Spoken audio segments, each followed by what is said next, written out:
Dünya kafesinde yolunu gözlerim, yolun gülistandır, kokunu özlerim.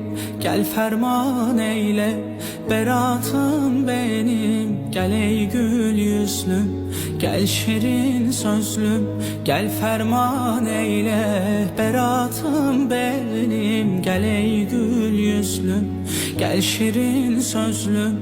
Ey sevgili ben de gelem sana. Kokuşmuş dünyanın yükü üzerimde, pas tutmuş kalbimle, kirli ellerimle. Mahcubum sana, muhtacım hem de.